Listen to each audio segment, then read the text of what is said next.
Hey guys, how you guys doing? This is Art. This is Coach Scott, and we're getting ready to start and go into stoichiometry. So give me a second, and we'll get going.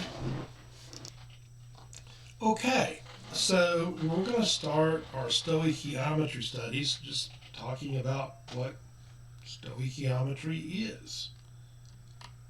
All right. Hope I can get the slide to turn. Okay, so if we look at the number of particles, right? The number of particles, the atoms or molecules or what have you, is directly proportional to the number of moles. With particles, we're talking about one. We're talking about one oxygen and two hydrogens here on this model. All right. Now, it's also proportional to the number of moles, which you recall from our last unit is 6.02 times 10 to the 23rd number of things. So we can read this reaction that I've got two molecules of H2. Those are the little green dots, right? The little green dots right there, the little green dots. And I have one molecule of O2. Those are the two blue dots. And they're going to react and form two molecules of water, H2O. Okay? And one molecule of one oxygen and two hydrogens, and another molecule of one oxygen and two hydrogens. Now, we can use moles. I can have a half a mole, which would be half of 6.02 times 10 to the 23rd. But when we're talking about molecules and atoms, I've got to use whole numbers because I can't have a half a molecule of oxygen, right? I can't have 6.1 atom or 6.1 molecules of water. I can have 6, or I can have 1, or 2, or 3, all right?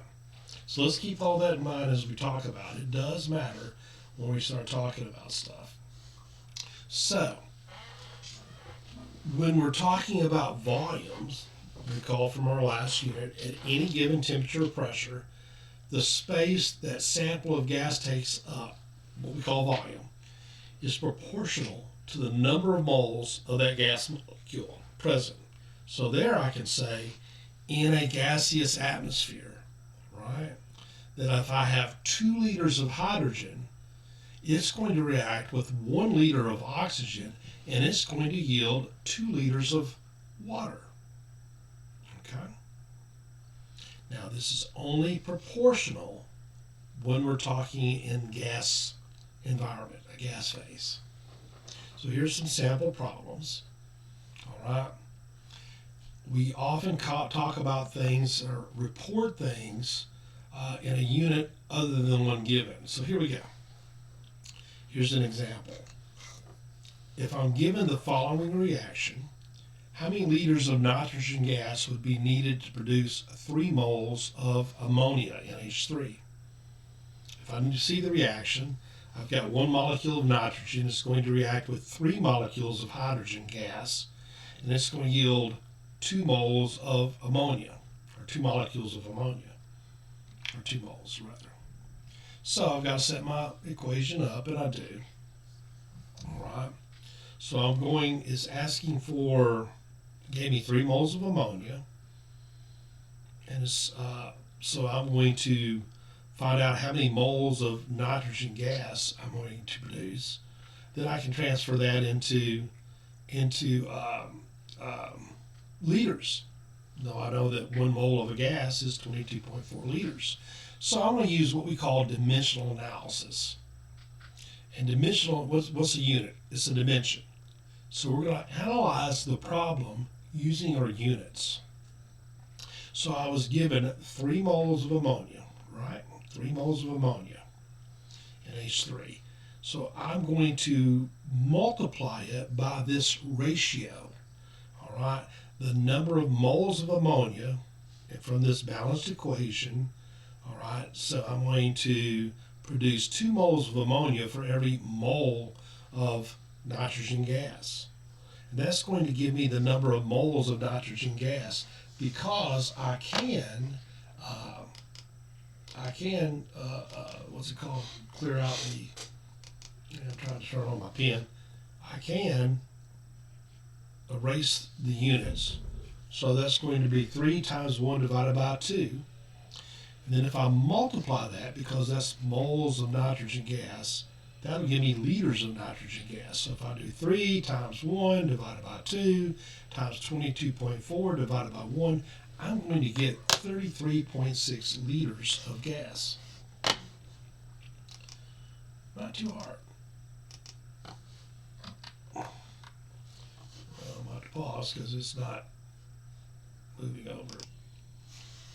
Okay, so hopefully we got it fixed. So anyway, that's how we got 33.6. Here's another example.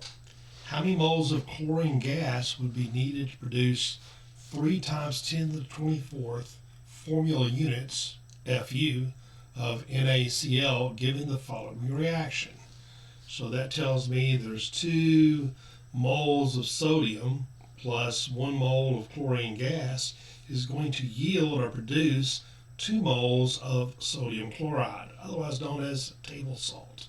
So we're going to go from formula units, all right, formula units, NaCl, that's how much they gave me, to molecules, to moles of chlorine. So what do? We put our 3.0 times 10 to the 24th FUs of NaCl.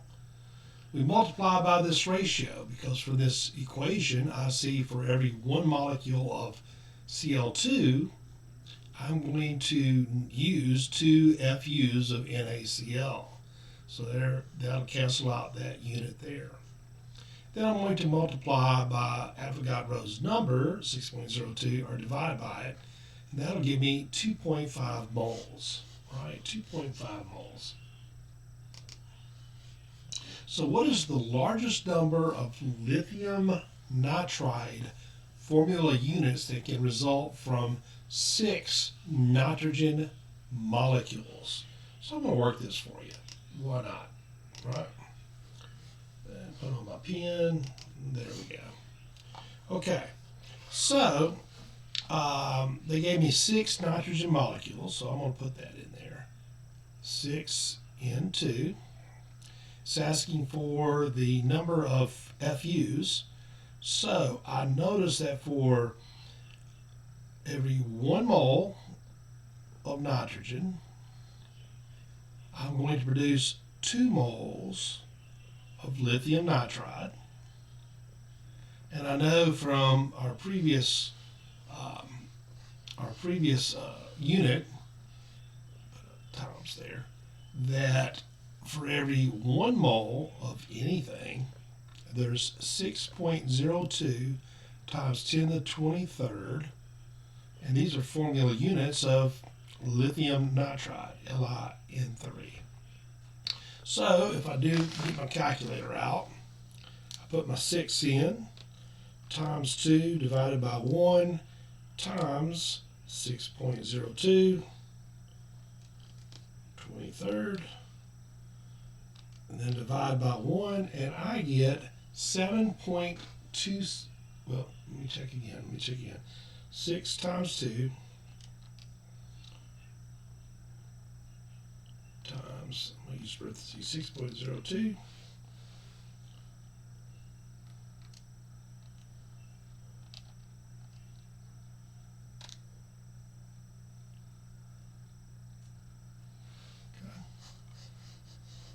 Let me get my calculator. I don't want to waste your time. I need to read those directions just a little bit. It's asking for the number of formula units, the number of molecules, more or less. So I don't need this step. So I'm going to erase that step. So I've got 6N2 times 2 moles of lithium nitride divided by 1, and I'm going to get 12 moles.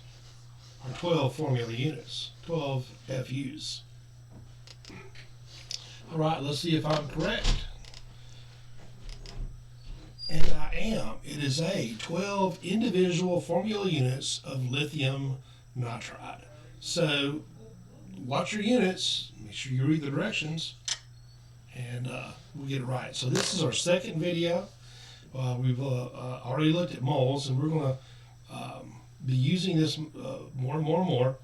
Our next video will be on moles and mass, which we'll use a whole bunch of. Okay, this is Coach Scott saying, have a great day. Bye.